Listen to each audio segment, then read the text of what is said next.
Normally I wouldn't care at all about a 150-meter dash race because it is not a real track and field event that they run at standard championship meets. But Noah Lyles ran a 150 this past weekend, and for that reason alone, it's something that I had to pay attention to. He ran that race on a straight track at the Atlanta City Games, and if you have no idea what either of those really are, don't worry about it, because I'll break it down in a moment. But I do have to point out that he only really did this, in my opinion, is because Usain Bolt did the same thing.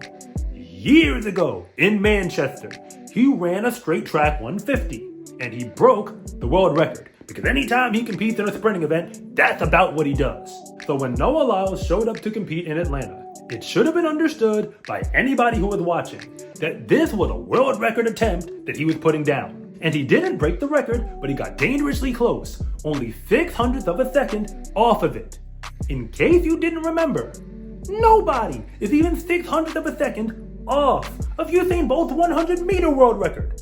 It proves that Noah is a very real competitor out there on the track, in whatever event you actually want him to compete in.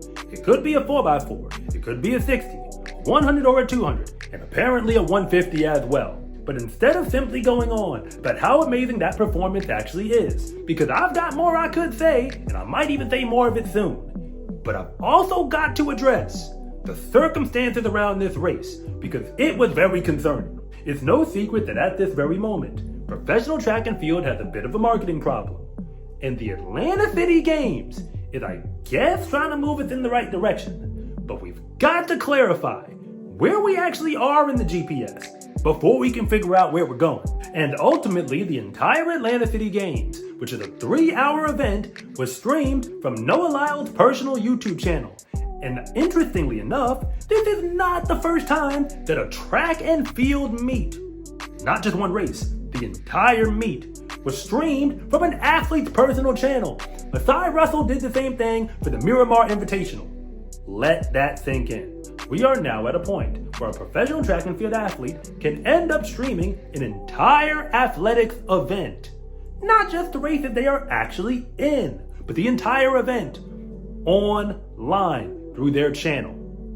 It kind of puts the whole flow track thing that everybody is upset about into perspective, because at least they are a platform that is designed to stream track and field in the first place. So let's have the real conversation about what the Atlanta City Games actually was and what it was not. Because I did find it entertaining, but I also found it concerning. But if you're new here, I have to say thank you for even making it this far into the video. And I'm Coach Rob, the founder of SCArecruiting.com, where I rank the best high school track and field recruits in the entire nation. And if anything that I say actually connects with you, it is always greatly appreciated if you would please like and subscribe. But if I don't, just let me know in the comments section, because I try to read them all. The action itself on the track was actually very entertaining. Akani Simbini did what no other sprinter in the world was able to do in 2024. He dethroned a high school boy as the fastest man in the world. He ran 9.90 seconds in order to do it, and he did it into wind conditions that were not ideal. Grant Holloway also proved that he is still the fastest 110 hurdler in the world. He's not just the reigning world champion, he's also now the world leader for his performance at the Atlanta City Games. And I have to point out what Candace Hill did, because she went 16:30 in the 150 meter, which once again isn't a real event, but it still matters, because that is one of the 10 fastest times in that event that anybody has ever run.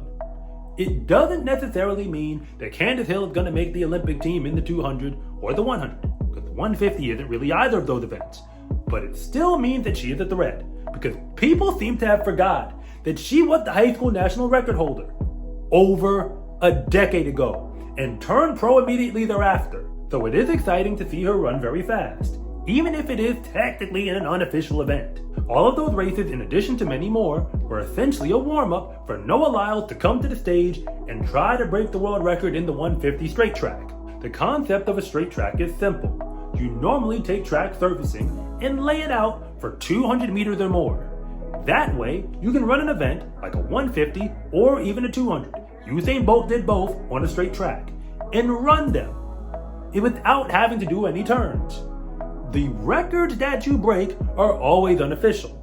But if it is a world record, then people will still take notice, which is why Usain Bolt holding them actually makes them legitimate. But I also told you that the circumstances around the event were still very concerning.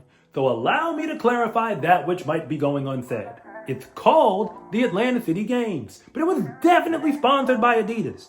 They're the reason why almost every athlete on the track was wearing Adidas gear. Because they are Adidas athletes. So Adidas basically put on an event to showcase their headlining sprinting athletes, the ones they currently have under contract. But we know that the stage was set for Grant Holloway to run away with the hurdles, even though he was still a world leader. And the stage was also set for Noah Lyles to run away from the field in the 150, even though he was taking a crack at the world record and still got dangerously close. Of course, there are a bunch of ways that you could interpret this, but I'm just going to focus on one part for a moment. Adidas is a shoe sponsor, for the most part. But yeah, you could just say apparel. And they sponsor athletes. But the interesting thing about them is that they're not just sponsoring athletes. They're also sponsoring the sport, because they're hosting their own events for the athletes whom they sponsor. We really don't see this in any other sport.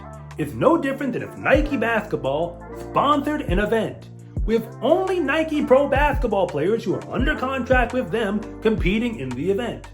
It wouldn't be the NBA, and it wouldn't be FIBA or International Play or anything like that, because it's run by the sponsor and not by a professional league or something beyond that. And there's another layer to this conversation. The races themselves are not a part of any championship structure. The reason why athletes care about winning a gold medal in the Olympics is because the fans care about it, so they care about it. To some degree, the world championships are in the same boat, but just for a whole lot fewer people. And I guess the Diamond League matters, but primarily not to Americans, to the people overseas. So by the time you get to an event like the Atlanta City Games, we're essentially describing a track and field showcase, but not anything that really matters. And maybe that is why they couldn't get television distribution for the event itself. To my knowledge, there was nothing. No tape delay, nothing on Peacock, nothing on Flow Track, or anything else. The Atlanta City Games was an event that was a lot of the best athletes in the world, at least in the sprints, competing, even if they were set up on a stage to do it. But beyond that, there was no real way to watch it. Adidas tried streaming the event in 2023 from their own online channel. It didn't get that many views. Noah Lyles is now a content creator and put it on his channel. I'm assuming he set that up with Adidas himself. Regardless, it seems to be doing better on his channel than it does on Adidas, and they've got 1 million subscribers on that channel. So I guess that it was a smart decision, because they technically got more viewership. But it still seems incredibly weird to me to see a professional athlete not just promoting their own event, but distributing that event. That is not normal. Noah Lyles is a reigning world champion in all the short sprinting events. That means he is legitimately the fastest man in the world right now. But beyond that, he was taking a shot at history, competing for a record, even if it was an unofficial one that was set by the man who still had the title as the fastest man in world history. And that was not able to get anywhere on television for me to watch it. I had to find out while scrolling through online, accidentally. And that right there is a problem, because regardless of how good the athletes are, or how great the performances they produce, including world-leading times, if you can't get it on a stage that people can actually find, specifically with television distribution, it's going to be hard to change the profile of the sport you're competing in. Noah Lyles does deserve a lot of credit, not just for running fast, and not just for competing, because he does it indoors and outdoors on just about any track or any event if they're willing to challenge him in, but also for putting himself out there, apparently as a media distributor, because I had no idea that that was even a part of his job description. Because if the athletes have to take it upon themselves to be more than just an athlete, and the sponsors have to take it upon themselves to be more than just a sponsor, then the sport is going to struggle to be more than whatever it is right now. SCA track and field gear is here, Fast is a lifestyle, and what you wear should reflect that. Order yours at scarecruiting.com/shop or use the link in the description below. It's a huge support to me and this channel, so I can continue to make you more content like this. And remember, it is always greatly appreciated if you would please like and subscribe.